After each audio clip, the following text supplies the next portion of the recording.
Ensuite, il y a une question sur est-ce que shamatha, shiné et le calme mental, c'est la même chose? Oui, c'est la même chose. Et shiné, c'est en tibétain, shamatha, c'est en sanskrit, ou samatha en pali. Et même chose, calme mental et demeurer et calmement. Et donc demeurer paisiblement, calme mental. Hein. Donc tout ça, c'est la même chose. Est-ce que le shamatha et le samadhi, est-ce que les samadhis bouddhistes sont les mêmes que les samadhis du yoga? Bon, ça dépend de quel type de yoga. Il y a tant de types de yoga différents. Il y a certains types de yoga où on enseigne les samadhis, mais le samadhi n'est pas spécifique au bouddhisme. Également en Inde, ils ont développé les samadhis dans la tradition indienne. Dans la tradition indienne. Et si vous prenez les choses historiquement, si vous regardez la vie du Bouddha et de manière historique, le Bouddha d'abord s'est entraîné à entraîner donc deux de ses disciples et il a appris la pratique du samadhi. Il a réalisé que ce ne, donc pardon, il avait appris avec deux maîtres et donc il a réalisé que ce n'était pas suffisant la pratique du samadhi. Donc il a décidé à ce moment-là d'essayer la pratique de l'ascétisme, de la mortification du soi, l'automortification. Mais donc d'abord, avec ses gourous indiens, il avait appris ces pratiques du samadhi. Ensuite, sous l'arbre de la Bodhi, il a utilisé cela pour purifier son esprit. Et sous l'arbre de la Bodhi, il a purifié son esprit avec les samadhis qu'il avait appris auparavant. Quoi qu'il en soit, le samadhi n'est pas spécifique au bouddhisme. Ensuite, en ce qui concerne est-ce que la douleur dans le corps est normale ou pas? Bon, je crois que j'ai déjà répondu à cette question. Tout est normal. Hein. Je blague toujours en disant tout sauf. Donc, si vous marchez en caleçon, donc là, c'est pas normal. Mais tout le reste tout le reste qui puisse vous arriver est normal. La seule chose qui serait pas normale, ce serait si vous vous retrouvez tout d'un coup en train de marcher presque nu, alors là, vous pouvez vous dire, oh mon Dieu, ça c'est pas bon. Mais sinon, la douleur, le- l'idée, c'est qu'en fait, on n'est plus conscient de la douleur. Hein. Et, et parce que imaginez que vous êtes en train de regarder la télé, vous êtes assis confortablement dans votre canapé, vous regardez la télé avec votre verre de bière ou quoi que ce soit, des pop-corn ou ce que vous mangez, et donc vous y prenez plaisir. Vous prenez plaisir au match que vous êtes en train de regarder ou quoi que ce soit que vous regardez. Et disons qu'il y a une caméra qui vous filme, vous, pendant une heure ou deux, pendant que vous êtes en train de prendre du plaisir. Et puis ensuite, vous regardez cette vidéo. Regardez, et vous allez voir combien de fois vous avez bougé. Est-ce que vous avez regardé la télé combien de fois vous avez bougé pendant ces 2 heures? Et ensuite, demandez-vous, pourquoi est-ce que j'ai bougé? Eh ben, on bouge parce qu'on n'est pas confortable, parce qu'on est inconfortable. Mais on se distrait tout le temps, on mange, on boit, donc il n'y a jamais un moment pour être conscient de la douleur. Mais la douleur fait partie du corps. Mais nous, on se distrait avec tant de choses pour éviter l'inconfort. Pour éviter l'inconfort, on se distrait avec tant de choses. Et donc on ne note jamais, on ne remarque jamais, on n'est jamais conscient de l'inconfort. On n'est jamais conscient de la réalité du corps, comme on l'a dit aujourd'hui. Et la dernière session, et quand on se sent misérable à cause de la chaleur ou quoi que ce soit, quelle que soit la raison, quel que soit l'inconfort, quelle que soit la douleur, c'est à cause du corps et c'est à cause de la pratique. Maintenant, parce que en retraite, on n'a pas de distraction, on est obligé de rester assis avec cette douleur. Mais dans la vie quotidienne, on n'a pas à rester assis avec la douleur. On peut se distraire de la douleur. Mais ici, on n'a pas de possibilité de se distraire. Et donc, la sensation, c'est que c'est comme si c'était une nouvelle expérience. C'est comme si on n'avait jamais fait l'expérience de la douleur auparavant à ce niveau-là. Mais en fait, c'est simplement qu'on n'en est plus conscient. Et ceci montre la nature du corps, de notre corps. Notre corps est de la nature de dukkha. Donc si on croit au bouddhisme, notre corps est dukkha, est de la nature. Notre corps est très conditionné. Tout ça est très conditionné.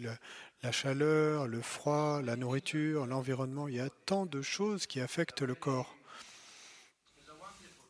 C'est une chose merveilleuse. C'est pourquoi dans le Dharma, le, le corps est un véhicule extraordinaire pour pratiquer le Dharma, mais à part ça, le corps est très fragile, très vulnérable. Et on tombe facilement malade, on a facilement de la douleur, etc. Donc ce corps est bon pour la pratique du Dharma, mais à part ça, c'est juste un fardeau, non? C'est un fardeau le corps, non?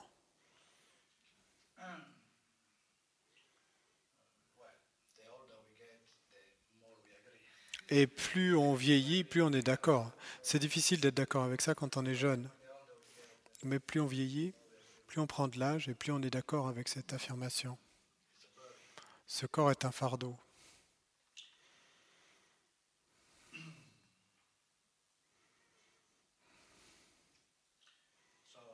Donc,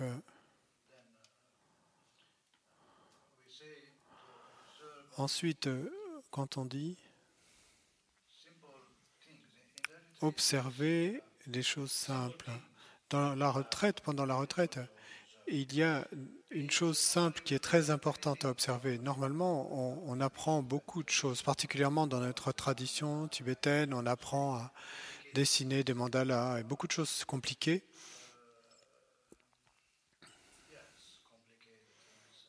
Oui, des choses compliquées, toute une variété de choses.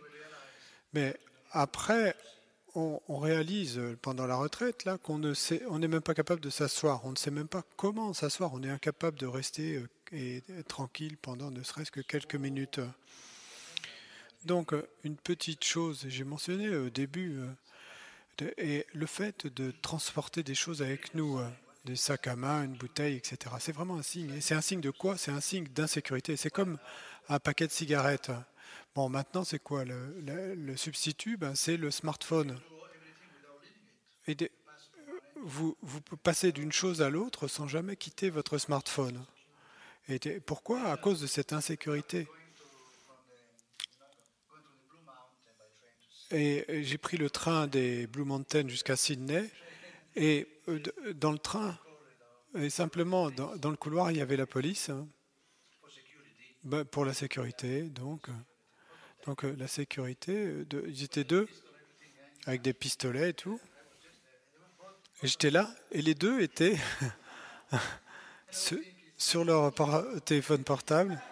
Et donc moi je pensais, je pourrais facilement leur voler leur pistolet, ils s'en rendraient pas compte tellement ils sont absorbés par leur portable. Ils étaient complètement absorbés dans la contemplation de leur portable. Bon, ils étaient supposés assurer ma sécurité, mais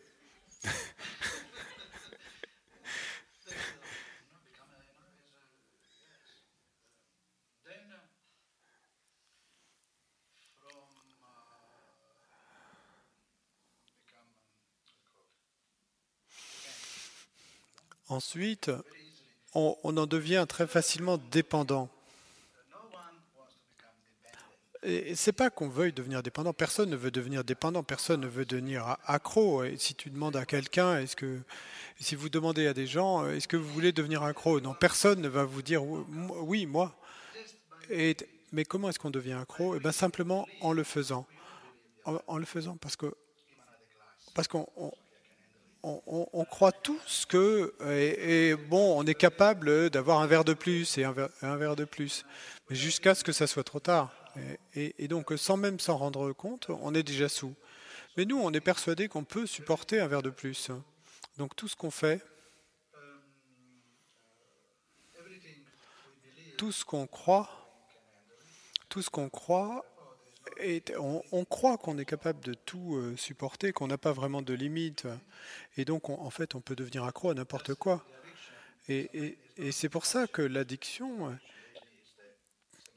n'est pas un objet physique. Vraiment, l'addiction, c'est dans l'esprit, c'est une saisie. Et ça nous donne un sens de sécurité. Maintenant, les gens se sentent plus en sécurité quand ils ont leur smartphone avec eux. Ma mère pourrait m'appeler, ou ma femme, ou mon mari, ou quelqu'un. On se sent plus en sécurité si on l'a avec nous. Et ensuite, si on l'a pas, on se sent pas en sécurité. On n'est plus capable de vivre sans. Et donc, au départ, c'était quelque chose d'utile, et, et c'est devenu quelque chose dont on dépend, dont on est dépendant. C'est devenu une addiction. Et donc,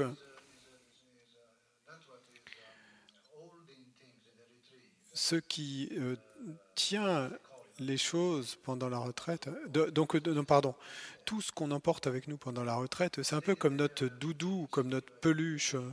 Et une peluche, un doudou, eh ben, on se sent plus en sécurité si on la porte pas avec nous. Mais notre doudou pendant la retraite, ça peut être n'importe quoi. Une fois, je guidais une retraite à Nalanda avec les moines,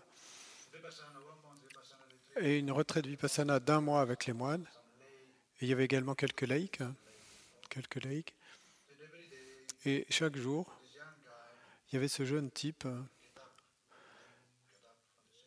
qui se levait et qui quittait la session, qui marchait.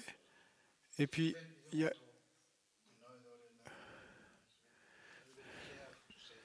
Et donc, bon, à l'époque, je faisais très attention pour dire les choses aux gens. Maintenant, aujourd'hui, je fais moins attention, mais j'ai moins peur de dire les choses aux gens. Mais donc, au bout d'une semaine, 10 jours, à chaque fois, il se levait donc au milieu de la session, et il faisait beaucoup de bruit en sortant. Et un jour, je me suis approché de lui et je lui ai dit, parce que quand il se levait, il y avait un bruit dans sa poche. Et je lui ai dit, mais qu'est-ce qu'il avait dans sa poche? Et je lui ai demandé. Et c'était du fil dentaire. Hein, du fil dentaire. Il a un gros paquet de fil dentaire qu'il avait dans la poche. Et je lui dis, mais pourquoi est-ce que tu trimbales ça avec toi? Est-ce que tu as besoin de fil dentaire toutes les 5 minutes dans ta vie?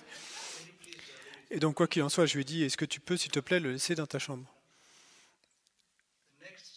Et la session suivante, et donc je vais à la Gompa, je regarde les chaussures, et le fil dentaire était dans ses chaussures. Le fil dentaire était dans sa chaussure. Il y avait au moins 10 kilomètres de fil dentaire. C'était un paquet énorme, au moins. Pour cette vie et pour la vie suivante, au moins.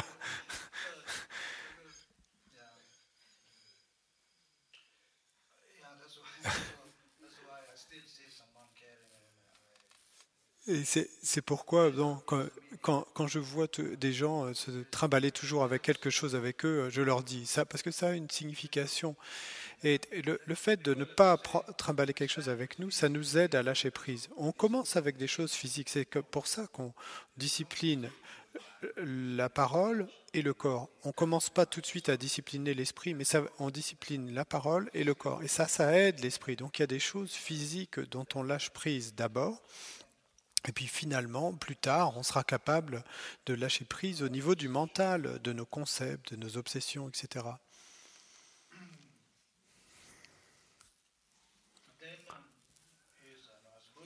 Ensuite, comme le Bouddha l'a dit,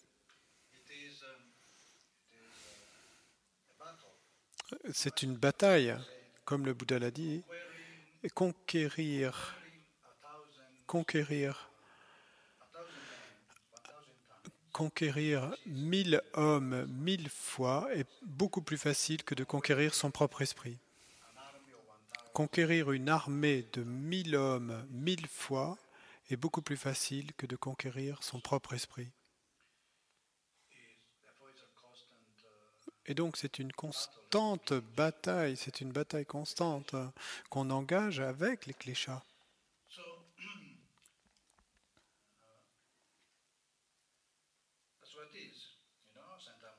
C'est ça, c'est une bataille. Parfois on gagne, parfois on perd. Il y a certaines sessions où on est capable de restreindre, de contrôler. Et dans d'autres sessions, on est complètement submergé par les cléchats. C'est une bataille. Et comme on l'a dit, c'est très difficile parce que donc parfois on perd, parfois on gagne. Et donc il y a seulement un pays qui est gagné en perdant des batailles, c'est l'Italie. L'Italie a gagné en perdant des batailles. Mais nous, quand on perd, on perd. Quand on perd contre les cléchards, on perd vraiment. Et pendant la guerre d'indépendance, pendant l'unification dans les années 1800, les Français, Napoléon III a aidé les Italiens à regagner la Lombardie. Et ensuite Venise et la région de Venise. Et la première fois, Napoléon III, hein, pas Napoléon Ier, pas Bonaparte, Napoléon III. Donc il a aidé l'Italie à regagner la Lombardie contre les Autrichiens. L'Italie, de son côté, a perdu une bataille. Les Français ont gagné parce que les Français ont défait les Autrichiens. Et donc l'accord, c'était de redonner la Lombardie à l'Italie. Et puis une autre fois, il y a eu une autre occasion où l'Italie, contre la Prusse, donc l'Italie contre la Prusse, bon, soit la Prusse a déclaré la guerre à l'Autriche ou l'inverse, mais et les Autrichiens ont dit aux Italiens, vous demeurez neutres, et les Autrichiens ont promis aux Italiens que s'ils restaient neutres, ils leur rendraient la région de Venise. Et les Italiens ont dit non, on veut regagner la région de Venise en se battant.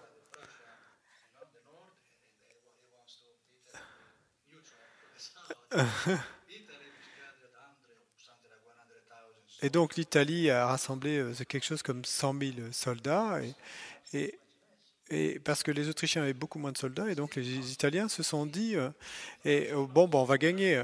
Mais les Autrichiens ont quand même gagné, ont défait les Italiens. Donc les Italiens ont perdu.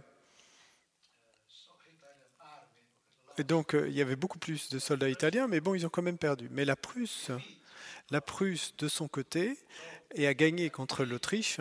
Et donc à la table des négociations, à la conférence de paix qui s'en est suivie, les Allemands, les Prussiens ont dit aux Autrichiens, bon ben vous donnez la région de Venise, vous la rendez aux Italiens. Et donc les Italiens qui avaient perdu, donc les Autrichiens ont dit non, mais on va pas leur donner, ils ont perdu, on va vous la donner à vous. Et les Prussiens ont dit non, on n'en veut pas nous. Et donc les Autrichiens ont dit on la donne aux Français. Et les Français l'ont donnée aux Italiens. Et donc les Italiens ont récupéré la région de Venise. Et ensuite, il est dit que Napoléon III, le commentaire de Napoléon III, c'était que la prochaine fois que l'Italie perd une bataille, ils demanderont Paris. Ils veulent Paris. Et ils perdent. Donc nous, on gagne en perdant, c'est la même chose. Non, nous, les Italiens. Donc la bataille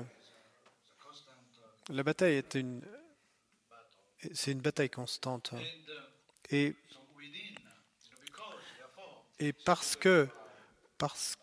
puisqu'on parle de bataille, alors comment approcher les sessions?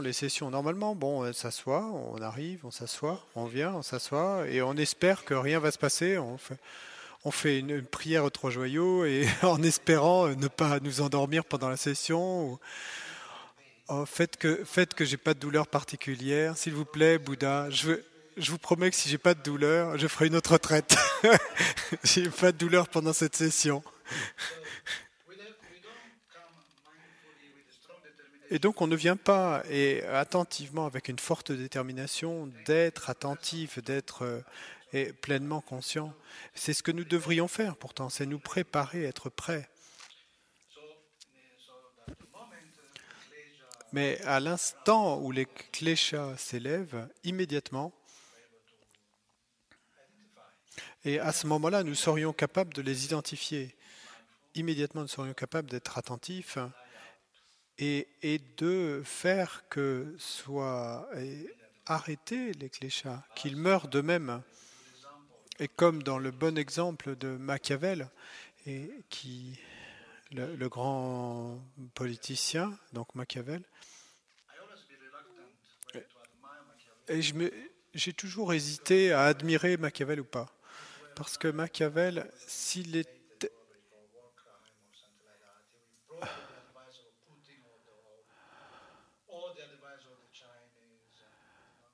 Parce que c'est...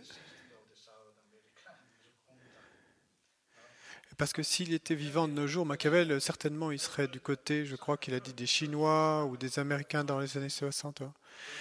Et j'ai entendu dire que Sa Sainteté, le Dalai Lama, admirait George Bush. Et donc, je me suis dit... Et donc, à ce moment-là, je me suis dit, bon, ben, si Sa Sainteté, le Dalai Lama admire George Bush, alors, alors moi, je vais adorer Machiavel. Au moins, c'est un politicien de première classe, lui, Machiavel.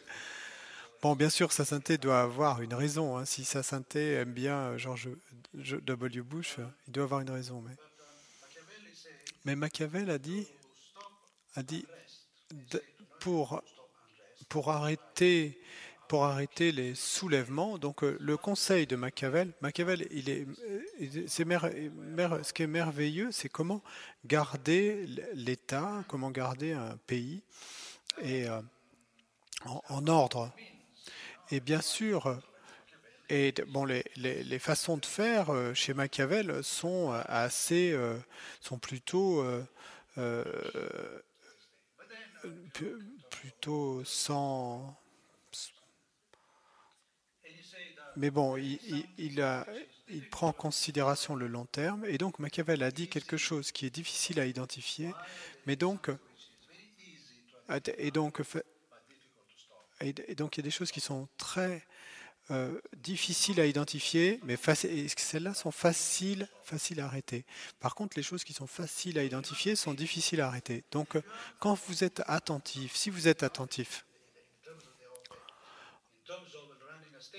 en ce qui concerne et le fait de diriger un pays, un État, donc Machiavel disait, vous mettez des espions partout, une police secrète, et dès que quelque chose se passe, vous arrêtez les gens, vous les mettez en prison, et ainsi, vous pourrez facilement et prévenir les soulèvements, etc. Si vous identifiez rapidement, vous pourrez stopper et éviter les soulèvements.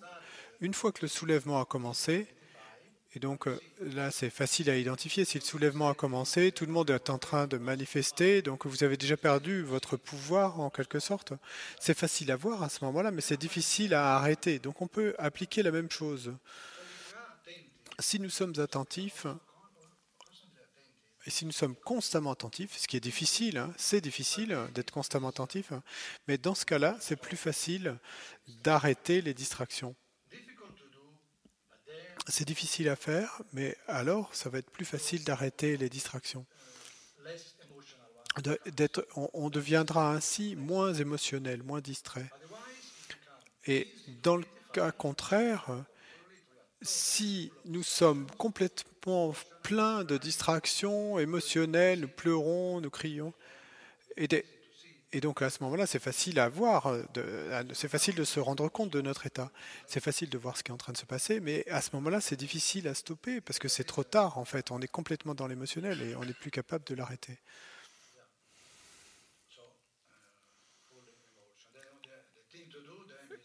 Et donc la chose à faire à ce moment-là, c'est d'être conscient de nos émotions simplement. Et donc ainsi. Donc ça dépend de la vitesse, de notre rapidité à identifier.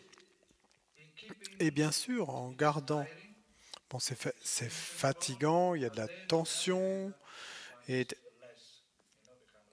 mais d'un autre côté, on, on va devenir moins distrait et moins émotionnel. Mais également, avec l'habitude, ça va devenir de plus en plus facile. On s'identifie alors, si on fait une retraite plus longue, on se rendra compte qu'on identifiera les distractions plus vite, sans trop d'efforts au début.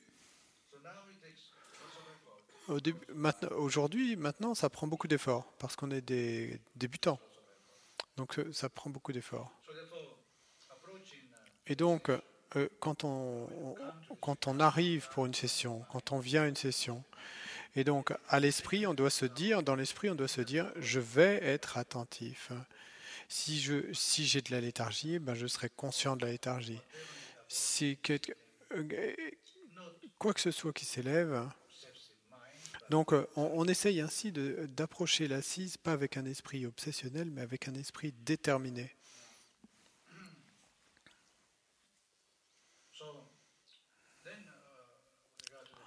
Ensuite, en ce qui concerne la pratique, on dit que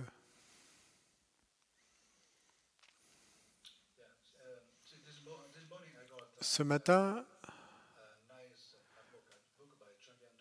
et on m'a passé, Peter Isoli m'a passé un beau livre de Chogyam Trungpa. Mais bon, bien sûr, je ne l'ai pas lu, hein, je ne le lis pas. Je ne lis pas maintenant, mais je le lirai plus tard, c'est sûr, c'est sûr.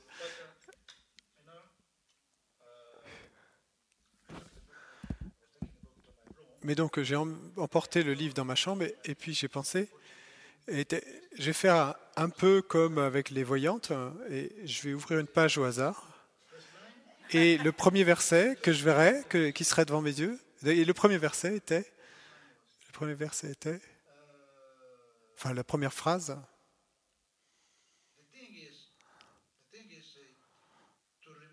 le truc est d'écarter les nuages.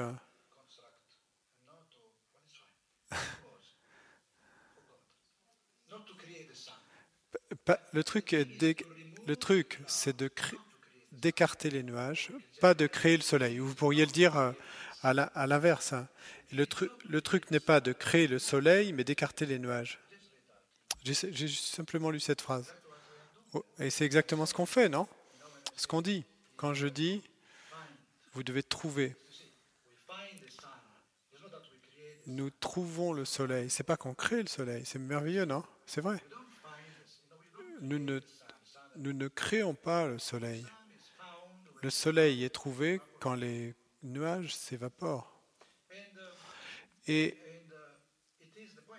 l'idée, c'est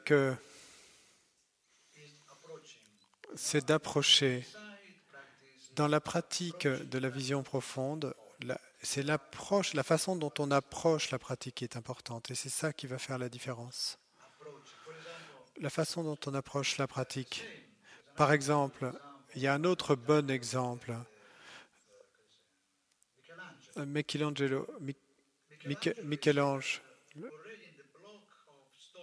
Et donc, il disait que déjà, dans le bloc de marbre, et il disait, la statue est déjà là. Lui, il était simplement là pour libérer la statue. Il disait que son travail était de libérer la statue. Mais il disait que la statue était déjà là. Donc, il fallait simplement enlever le superflu et les parties non nécessaires. Et ensuite, il trouvait la statue. Et donc, c'était ce qu'il disait. Il disait, j'ai trouvé la statue, mais qui était déjà là. Et c'est très beau, c'est intéressant cette expression de libérer la statue. Mais on peut appliquer la même idée, parce que s'il est vrai que, bien sûr, bon, là, on est dans le Mahayana, on est supposé faire. Donc, mais si c'est vrai que nous sommes en essence libres, alors nous sommes libres de la liberté. Alors ça veut dire que nous essayons de libérer ce qui est déjà libre.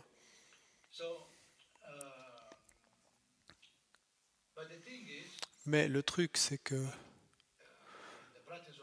dans la pratique du vipassana classique, ce qu'on est supposé est la réalisation du caractère est non satisfaisant, d'insatisfaction, de l'impermanence, de l'instabilité, de l'insécurité, enfin de dukkha.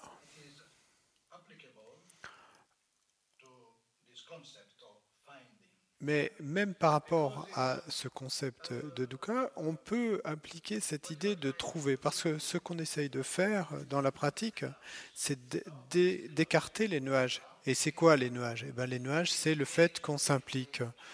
C'est quand on s'implique qu'on crée une histoire. Comme un projecteur, et comme dans l'exemple du projecteur, un projecteur qui projette un film. Si on ralentit le projecteur, il n'y a plus d'histoire. Il y a des images impersonnelles. Il n'y a même plus le son. Le son également se ralentit. Donc il n'y a plus d'histoire. Pour créer l'histoire, nous avons besoin que le projecteur aille à une certaine vitesse. Bon, dans les vieilles vidéos, mais donc ce qu'on essaie de faire avec l'esprit, c'est la même chose, de ralentir l'esprit. Et en ralentissant l'esprit, on ralentit l'histoire. Et l'histoire devient simplement des images, des dharmas impersonnels. Dans l'abhidharma, nous sommes tous des dharmas impersonnels dénués de soi. Et donc chaque partie, chaque moment, chaque état mental a sa propre fonction. Et donc dans l'esprit, quand nous arrêtons de nous impliquer, de suivre, et ainsi nous pouvons écarter les nuages et l'esprit devient plus clair. Et alors qu'est-ce qu'on va voir dans ce contexte particulier de Vipassana? Qu'est-ce qu'on va voir clairement? Qui est là, la même chose, qui est déjà là. C'est l'impermanence, on la voit. Les choses ne durent pas, rien ne dure. Dans l'élévation de quelque chose, il y a déjà sa disparition. Et si on est vraiment rapide, on va voir que on voit pas vraiment on voit pas les choses s'élever. C'est pas que des choses s'élèvent.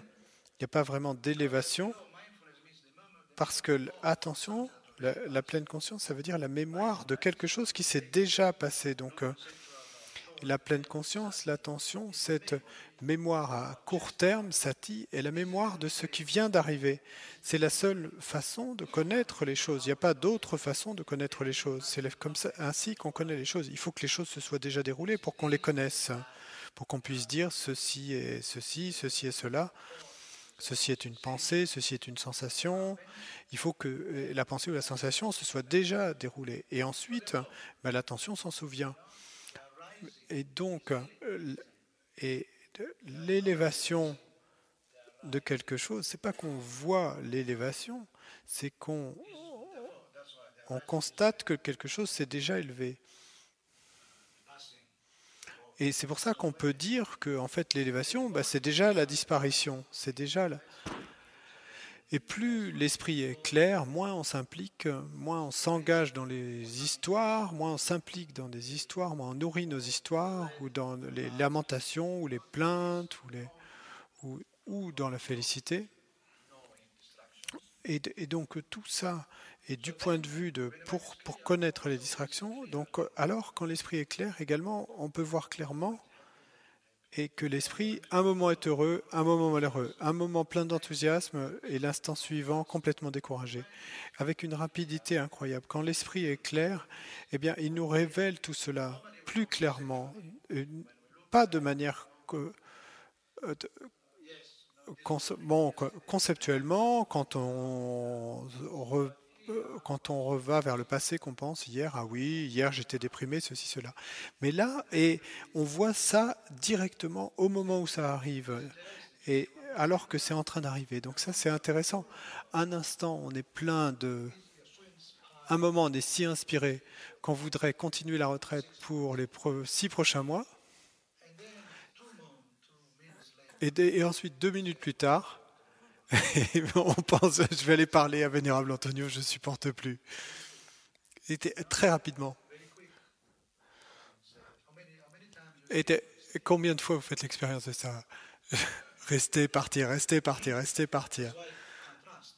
Et donc il y a ce contraste. D'où l'importance de lâcher prise, de ne pas suivre nos pensées. Parce que si on devait suivre toutes nos pensées, c'est ça, bon, en fait, c'est ça qui nous rend fous. Parce qu'on suit tout ce qui s'élève dans notre esprit. Je pars, ah oui, oui, je pars. Je reste, non, je reste, oui, je reste. Et c'est notre esprit qui nous rend fous. Et ensuite, et très rapidement, les humeurs, les états d'humeur, les humeurs sont vraiment des états mentaux, les différentes humeurs qui changent constamment dans notre esprit. Donc j'ai déjà mentionné cela.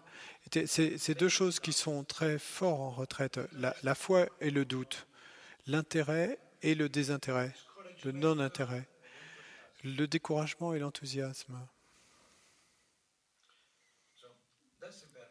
Donc ça, c'est l'impermanence. Mais l'impermanence, qu'est-ce que ça veut dire? Eh bien, ça veut dire instabilité. Parce que les choses, si les choses étaient permanentes, elles ne changeraient pas. Mais ça veut dire quoi, impermanence? Eh bien, ça veut dire instabilité. Parce que l'impermanence elle-même, l'impermanence en elle-même n'est ni bonne ni mauvaise. L'impermanence, c'est simplement impermanente. C'est la vie, c'est la nature. Mais l'instabilité, l'instabilité est dukkha. C'est l'instabilité, ou pourrions-nous dire l'impermanence. L'impermanence pour nous est dukkha parce qu'on saisit. Et mais si on ne saisit pas, eh ben, l'impermanence c'est simplement l'impermanence. Et donc quand on dit que l'impermanence, quand on parle des trois sauts de la vie, le caractère insatisfaisant, l'impermanence et le non-soi. Mais particulièrement l'impermanence et le non-soi, c'est ainsi que sont les choses. Mais parce qu'on saisit l'instabilité, parce qu'on saisit le soi, quand on découvre que les choses changent, on souffre parce qu'on ne l'accepte pas, parce que nous ne l'avons pas accepté, nous n'avons pas accepté l'impermanence. Conceptuellement, oui, nous avons accepté l'impermanence, mais nous ne l'avons pas vraiment ressenti comme ça, avec une conscience profonde, voir ces changements d'humeur constamment, directement, alors qu'ils sont en train d'arriver, dans le contexte de la retraite, par exemple.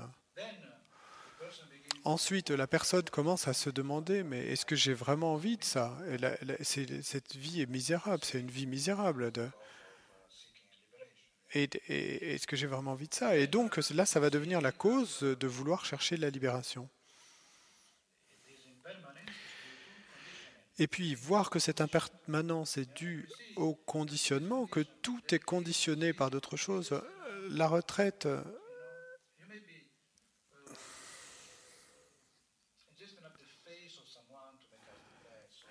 il suffit de voir le visage de quelqu'un pour nous rendre déprimés.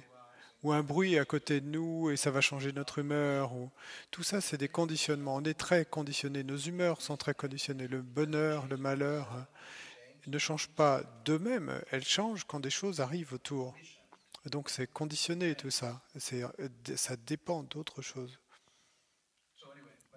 Donc quoi qu'il en soit, quand nous sommes et pleinement attentifs, présents, conscients, nous voyons tout cela parce que c'est là. Le Bouddha n'a rien inventé. Le Bouddha n'a pas créé le Dharma. Le Bouddha n'a pas créé le Dharma. Le Bouddha a trouvé, a découvert. Il a réalisé les choses telles qu'elles sont.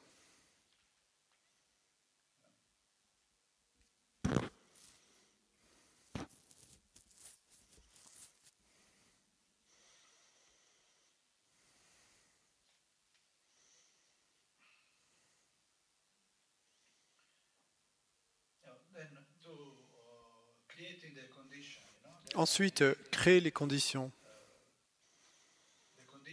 Créer les conditions pour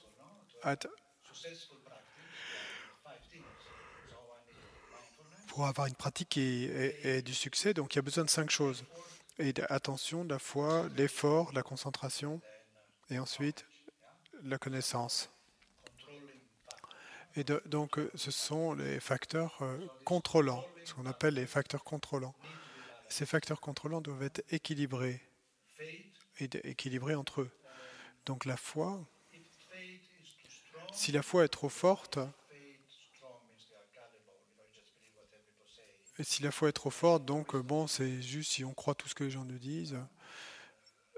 Donc ça veut dire à ce moment-là que la sagesse va être très faible. Donc il va falloir équilibrer cela. Si la sagesse est trop forte et la foi faible, eh ben là de nouveau il va falloir équilibrer cela. Et ici quand on dit sagesse trop forte, donc dans sagesse ou connaissance, ici ça veut dire que constamment analyser, analyser, analyser, sans jamais être vraiment heureux de l'expérience elle-même. Analysant tout. Donc, comme on l'a dit dans la pratique de Vipassana, on met l'accent sur l'observation.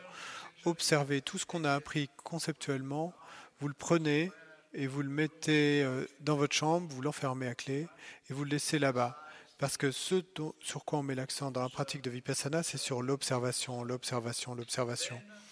Ensuite, bien sûr, quand il y a des intuitions, des visions profondes, des petites réalisations, des intuitions, donc à ce moment-là, il n'est pas interdit de réfléchir à cela, de commenter cela intérieurement.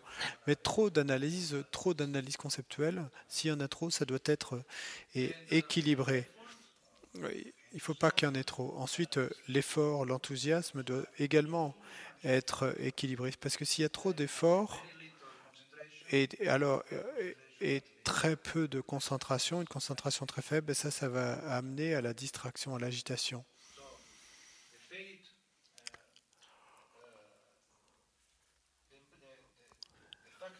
Et donc le facteur de la foi est important. Dans les trois types de phénomènes, c'est ainsi qu'on examine les choses, directement, inférentiellement ou avec foi. Et la foi, c'est par rapport à quelque chose qu'on ne connaît pas. Donc quand on parle de foi, c'est une foi envers quelque chose qu'on ne connaît pas. C'est pourquoi, d'un côté, parce que nous ne connaissons pas, d'un côté, la foi est l'antidote et l'opposé du doute. Donc foi, ça veut dire confiance. Mais parce que nous ne savons pas, parce que nous ne connaissons pas, parce qu'il s'agit de quelque chose que nous ne connaissons pas, donc j'ai pas de foi envers ce microphone, envers cet objet qu'est ce microphone. J'ai pas besoin de foi envers ce microphone parce que je le vois. Mais disons que j'entre dans cette pièce, que je viens d'arriver et que j'ai besoin d'un micro et que je dis à François, est-ce qu'il y a un micro dans la pièce, dans la Gompa? Et François me dit, oui, il y a un micro dans la Gompa. Donc j'ai pas vu le micro, je sais pas s'il y en a vraiment, mais j'ai confiance. Je pense. Et donc parce que j'ai confiance en François, François me dit, oui, il y a un micro. Et donc je sais qu'il y a un micro. Donc c'est une connaissance, mais c'est une connaissance qui est basée sur la foi en une personne en qui on peut avoir confiance. Mais c'est pas une inférence, c'est pas une perception directe. Là, il s'agit simplement de quelque chose que je ne sais pas, que je ne connais pas, et donc c'est simplement une croyance. Et vous vous souvenez que les philosophes grecs disait que la croyance étant entre la connaissance et l'ignorance. C'est ni la connaissance ni l'ignorance. On peut pas vraiment dire que c'est l'ignorance parce que vous croyez en quelque chose. Mais on ne peut pas non plus dire que c'est de la connaissance parce que vous ne savez pas encore. Mais la croyance, quelle est la qualité de la foi? C'est cette confiance, c'est ça la qualité de la foi, c'est la confiance. Si on n'a pas de confiance, on ne peut rien démarrer, on ne peut pas commencer quelque travail que ce soit, quel que soit le travail qu'on commence, quelle que soit la chose qu'on fait dans notre vie, que ce soit spirituel ou mondain, eh ben, sans confiance, on ne peut pas le faire. Sans confiance, on ne peut rien démarrer. Et donc, le bouddhisme analyse les facteurs mentaux, Et donc, il y a une foi juste. Est-ce qu'il y a une bonne foi et une mauvaise foi? Une foi appropriée, une foi inappropriée, erronée?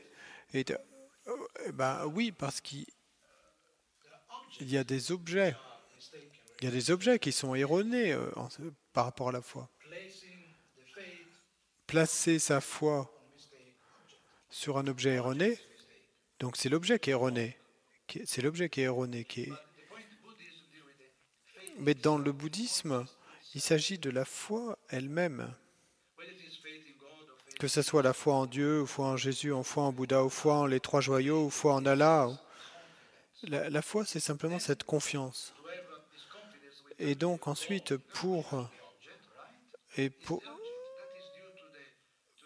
pourquoi c'est à cause du manque d'intelligence de la personne, ben vous allez rejoindre l'ISIS, Daesh. Et parce que vous avez une forte foi, mais l'objet est erroné. Mais donc il y a cette confiance et qui vous donne le courage, la clarté, la détermination. Et peu importe ce que ça demande, je le ferai. Et donc dans le bouddhisme, on analyse et pas seulement la foi.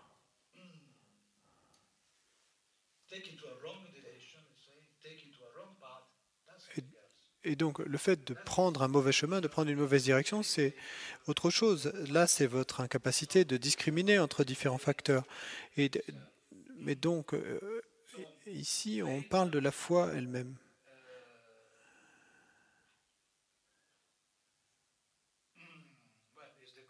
Donc la foi est la foi est la cause des bénédictions. Plus haut on va, c'est la foi. Dans la philosophie classique, quelle est la cause de la connaissance? C'est l'amour. L'amour de la connaissance. Pas l'amour religieux, hein, mais en fait, c'est le souhait, le désir de la connaissance. Mais dans le bouddhisme, c'est quoi la cause de la connaissance? Eh ben, c'est la foi. Particulièrement quand on atteint le niveau de Mahamudra, du Dzogchen, c'est la foi. Dans le tantra, c'est complètement c'est l'abandon total, c'est la foi. L'abandon total au gourou qui transmet. La transmission est basée sur la foi. Un abandon total. Bien sûr, il y a différents niveaux de foi, différentes intensités, différentes forces.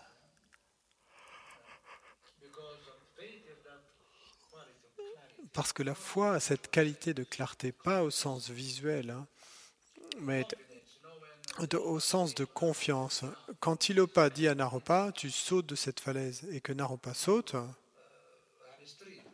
bon, c'est un extrême, mais la confiance de faire certaines choses qui va créer la condition pour que le gourou puisse transmettre.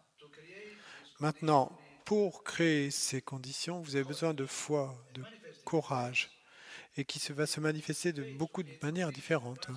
La foi va créer les conditions. Une fois, j'ai demandé à Lama Zopa Rinpoché où aller pour faire une retraite, et il m'a dit au Mont Kailash. Et j'ai dit à Rinpoché, mais... Et oui, et Rinpoché m'a répondu, oui, je sais, il n'y a pas de supermarché au Mont Kailash, il n'y a pas de pizza là-bas. Et donc, je lui ai demandé, est-ce que je peux changer d'endroit? Et ensuite, il m'a dit, bien. En Inde du Sud, il y a un endroit près de Serraje. Je ne sais pas si c'est un endroit secret de Deruka ou Padampa Sanghi à méditer. Et il y a 1000 marches pour monter là-haut. Ça prend quelques heures pour grimper là-haut. Et quand vous arrivez tout en haut, en haut de la colline, il y a juste des temples hindous et rien d'autre. Rien. Et Rinpoché a demandé à un autre moine espagnol qui parfois allait là-bas de me montrer. Et donc je suis allé avec lui, avec Jesus. Je suis allé là-bas. Il n'y avait rien là-bas. Il n'y avait même pas d'eau. Il n'y avait rien.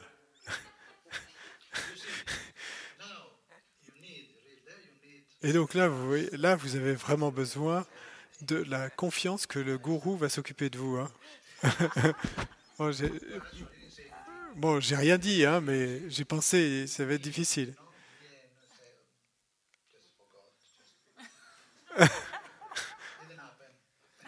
Bon, j'ai j'ai oublié le conseil et la retraite c'est pas faite, mais donc la confiance c'est ça, avoir confiance au gourou. Et si vous avez confiance, le gourou va créer les conditions. Mais il vous faut avoir foi dans cela, confiance en cela. Bon, on en a tant d'exemples en Inde et dans l'Inde ancienne et au Tibet, où la dévotion a été la cause et de la transmission, de la réalisation. Quoi qu'il en soit, quelle est la fonction de la foi? La première fonction de la foi, d'abord, c'est la croyance.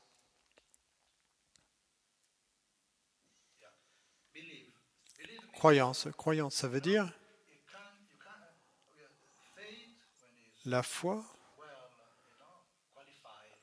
Quand c'est une foi qualifiée, euh, alors rien ne peut changer votre esprit. Aucune autre vue ne réussira à vous faire changer de croyance. Vous êtes très déterminé à ce moment-là.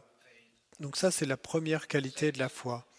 La croyance dans le sens que rien ne va pouvoir vous faire... votre croyance ne pourra pas être influencée par quelque chose de...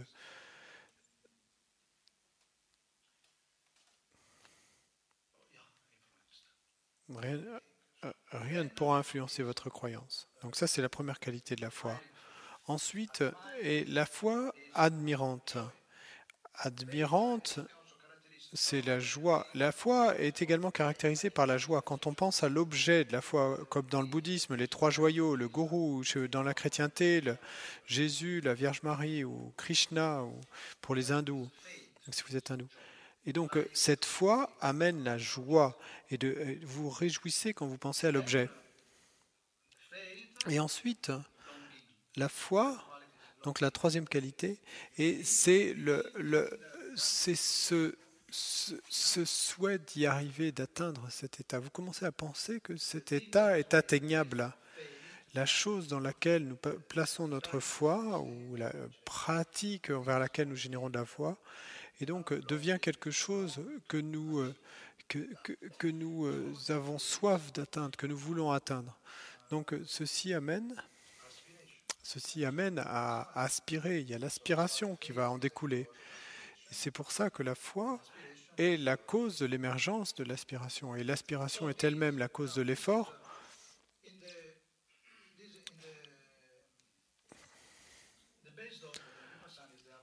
Et la base de Vipassana, c'est l'Abhidharma. Et l'Abhidharma est venu de la méditation.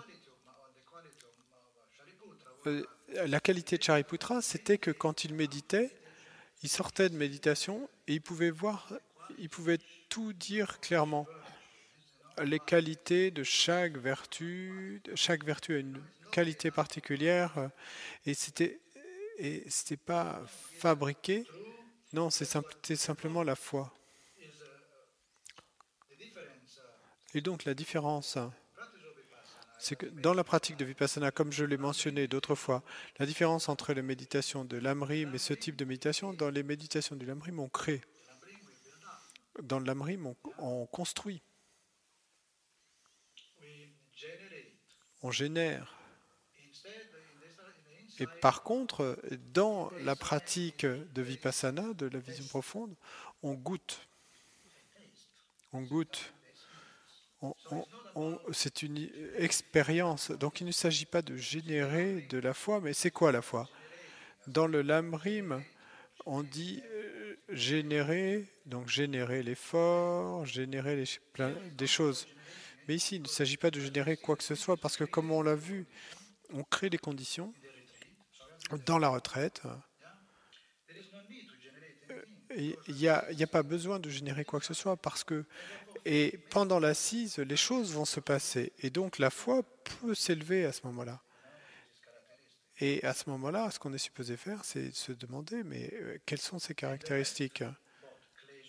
Et le reste, que ce soit les kléchas ou les vertus. Donc dans la pratique et de la vision profonde, on est supposé et goûter, savoir Et quelle est la sensation quand certains facteurs mentaux sont présents? Donc il ne s'agit pas de générer de la foi, mais de savoir qu'est-ce qu'on ressent quand la foi est présente. Quand la foi est présente, eh ben, on va se rendre compte il y a la confiance. Et à ce moment-là, donc on est pleinement conscient, on est attentif. Et à ce moment-là, on va savoir que quand la foi est présente, eh ben, parce qu'on le sait, et il va y avoir appréciation de cela. Et peut-être on va vouloir garder cette foi et peut-être même la faire grandir. Mais il y a une base, on n'est pas parti de zéro, on n'a pas construit cela à partir de zéro. Et la même chose avec tous les autres facteurs mentaux.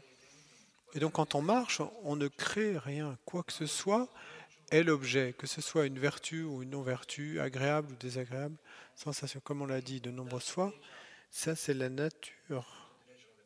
C'est la nature de la pratique. Et donc équilibrer.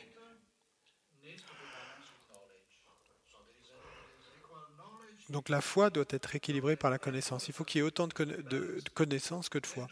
Et de la même manière, l'effort doit être équilibré avec la concentration. Parce que s'il y a trop de concentration, qu'est-ce que ça veut dire trop de concentration? Ici, trop de concentration, dans le sens de... Vous pouvez avoir trop de concentration sans trop d'effort. Bon, ça, c'est pas trop notre cas, mais trop de concentration sans effort, non, ça, c'est pas notre cas. Mais ceci causerait la perte de la clarté. Et donc, trop d'efforts, ici, trop d'efforts veut dire trop d'enthousiasme. Et en résultat de trop d'enthousiasme, à ce moment-là, il va y avoir trop d'efforts. Et à ce moment-là, ça va agiter l'esprit. Et l'esprit va devenir éparpillé, difficile à canaliser, éparpillé. Et donc, ceci doit être équilibré parce que l'enthousiasme, c'est un esprit confus. L'euphorie, la caractéristique de l'enthousiasme, c'est l'euphorie.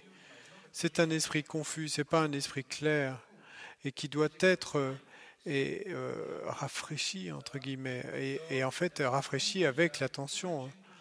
Et trop d'enthousiasme, c'est pas si bon. Ça doit être rabaissé, diminué un peu quand les gens arrivent avec trop d'enthousiasme. Parfois, certains étudiants arrivent et me disent, j'ai pas de mots pour décrire mon enthousiasme, mais à ce moment-là, je commence à trembler. Là, je commence à me faire du souci s'ils sont trop enthousiastes. Parce que trop d'efforts, à ce moment-là, vous allez avoir du long, de la tension, etc. Donc, équilibré.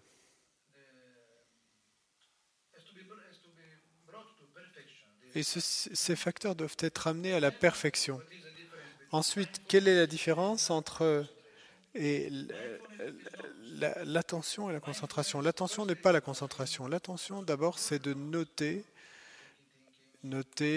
ce qui est présent, pensée, douleur, plaisir, plaisir. Et de noter tout ce qui se passe dans l'esprit, particulièrement pendant les pauses, continuellement. Ceci va accroître l'attention et ceci va la renforcer.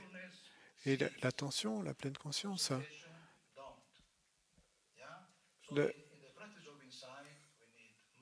dans la pratique de la vision profonde, on a besoin d'attention.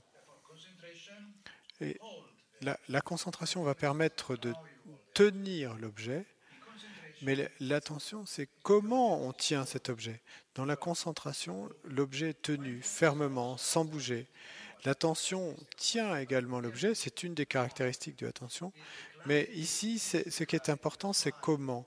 C'est ça qui va donner la clarté. C'est pourquoi la concentration sans l'attention, quand on est obsédé par l'obtention de la concentration qu'on pousse, mais sans attention, quand l'esprit devient obsédé, alors il n'y a pas de clarté. C'est une concentration sans clarté. C'est pour ça qu'on parle de concentration erronée. Concentration sans clarté. Qu'est-ce qui donne la clarté à la concentration? La pleine conscience, l'attention. Et donc, La concentration doit être basée sur l'attention, sur la pleine conscience. Et donc la différence,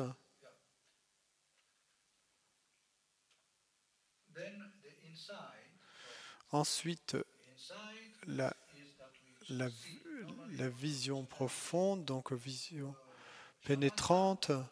Et parfois, on dit que shamatha va stopper la confusion, et vipassana, la vision pénétrante, va vous dire pourquoi vous êtes confus. C'est quoi la relation entre shamatha et vipassana? Avec shamatha, on arrête la confusion, et avec la vision pénétrante, vipassana, on sait pourquoi on est confus. Mais ici, quand on dit cela, on se réfère vraiment au facteur connaissant, qui est toujours la pleine conscience, l'attention. Parce que quand il y a absorption, on ne sait pas ce qui se passe vraiment, de ce qui se déroule. Et dans Vipassana, il s'agit de connaître de ce qui est en train de se dérouler. Donc, dans ce type de concentration qu'on utilise, le type de concentration qu'on utilise dans Vipassana, c'est instant après cet instant. C'est une concentration instant après instant. Et des méditations d'approche et ensuite d'absorption. Ces trois types de concentration, la différence est dans la force des cinq obstacles. Dans la concentration instant après instant, les cinq obstacles sont faibles. Parce que quoi que ce soit qui s'élève, vous en êtes conscient. Donc il n'y a pas beaucoup d'espace pour le désir des sens, etc. Qu'on verra plus tard, les cinq obstacles. Mais avec la méditation et d'approche, terme à vérifier, donc les cinq obstacles sont encore plus supprimés. Et puis ensuite, quand on passe à la méditation d'absorption, et les cinq obstacles sont totalement stoppés. Ils ne sont pas éliminés, mais ils sont stoppés complètement. Donc ça, c'est la différence entre ces trois types de concentration. Donc, ces trois types de concentration, donc ça dépend de l'intensité des cinq obstacles.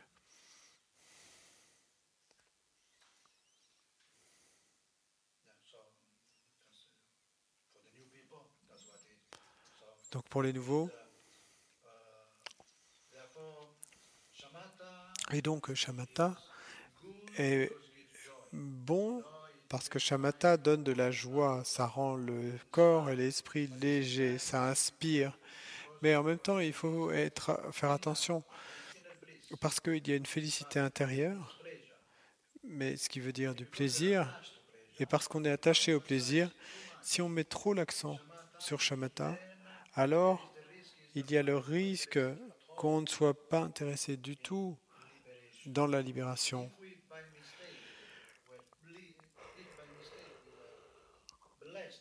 Si par erreur nous étions bénis par shamatha directement, on abandonnerait l'idée de la libération, parce que qui voudrait se libérer alors qu'on fait l'expérience d'une telle félicité? Vous vous sentez léger. C'est pourquoi c'est erroné. Et ça, c'est le véritable obstacle.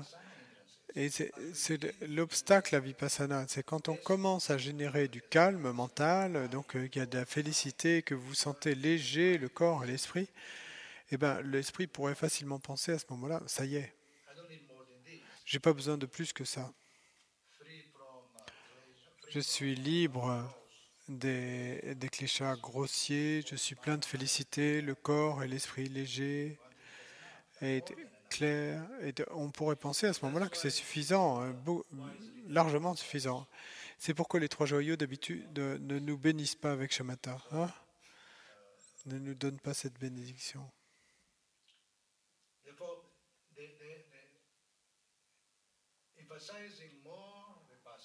Et donc si on met l'accent plus sur Vipassana, alors quand on génère le calme mental, on sait qu'on ne devrait pas saisir.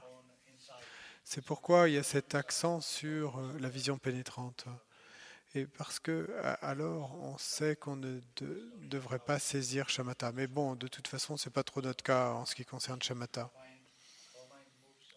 Notre esprit bouge tout le temps, donc c'est une opportunité parfaite pour pratiquer vipassana. courte pause.